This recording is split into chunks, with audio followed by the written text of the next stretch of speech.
So what's the easiest way to land a job in person versus virtual? What's the easiest way to blow a job interview in person? What's the easiest way to ruin it virtually?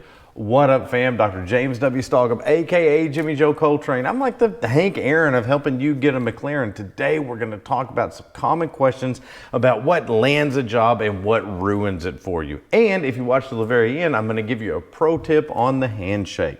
So let's get started. This is a common question that I get. What is the most important part of the interview if you're in person versus virtual? So very easy. In person, the thing that is most likely to land you the job is nonverbal communication. Policing your behavior and showing proper nonverbal communication may be more important than the actual personalization of your content. Now, this is my opinion from studying the art of interviewing, from teaching the art of interviewing, and from interviewing a whole lot of people myself. But virtually, what's going to be most likely to land you the job is actually staging. I am convinced that at the moment a virtual interview starts, the stage that has been set by the applicant is crucial to landing the job. Staging a virtual interview sets you apart from every other candidate. This is the best way you can demonstrate higher value in that entire virtual interview process. So what's most likely to cost you the job in person? Your appearance. Your appearance is so critically important that that is going to be the number one thing that could cost you the job if you don't do it correctly. What I mean by that is if your appearance is not endearing, if it's not professional, if you do some of the don'ts, if you have a tie on that's that wide, if you make some of the mistakes in your appearance, that is going to be very likely to cost you a job. I am not actively job interviewing right now, because I love my job. I have my dream job. I can tell you that if I was currently job interviewing, I would not have this awesome Hulk Hogan mustache because it's off-putting. So what's most likely to cost you the job in a virtual interview? I'll tell you, it is the length of your answer. I talked about this in a previous video. The length of the answer is so crucial in a virtual interview. Having conducted several of these and having workshopped this, I think that the level of engagement of the obstacle is so much lower in a virtual interview that they care a lot about how it looks and that they get a clear, concise answer.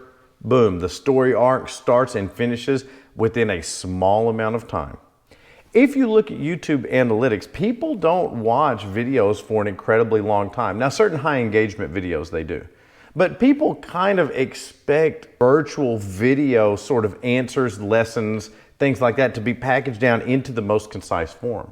So in an in-person interview, you might have some really good nonverbal rapport, some really good sort of circumstantial things that keep engagement going. But in video, in a virtual interview, I don't think that that's possible. But that's fine. That's not a negative to you. You just have to know the landscape. We got to know the rules of the game so that we can play the game and win.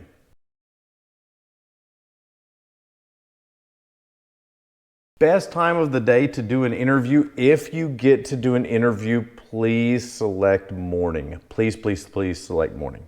I work with a lot of managers, and after lunch, they just want to sleep.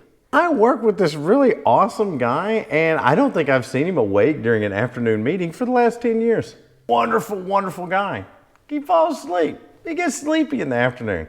You got to imagine his engagement level is low. So, probable circumstance in which you're going to be interviewing with an older male, you definitely want to get them in the morning before they go torpid.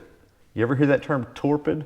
It's like when an animal goes and lies under a tree, just lies there and doesn't do anything. That's what these older males do when they're interviewed, like in the afternoon.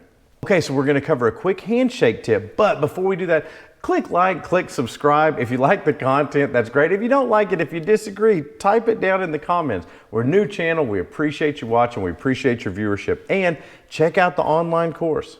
Honestly, for the price of a 12-pack of beer, you can take the complete online course and get all the skills you need to get the job you want.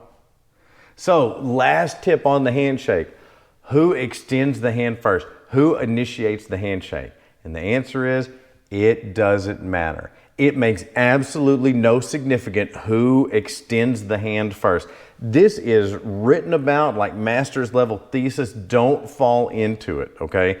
There are plenty of things to worry about in a job interview. It's a pretty natural exchange. Walk up and shake hands. In the course, we talk about the 5, 6, 8, 10, 12 things you should not do in a handshake. Some of them are huge no-nos, like covering the hand with the other hand. Some of them are like minor no-nos. But anyway, just do the do's, don't do the don'ts, and don't get hung up on who extends the hand first. Don't make it weird. Don't overthink it.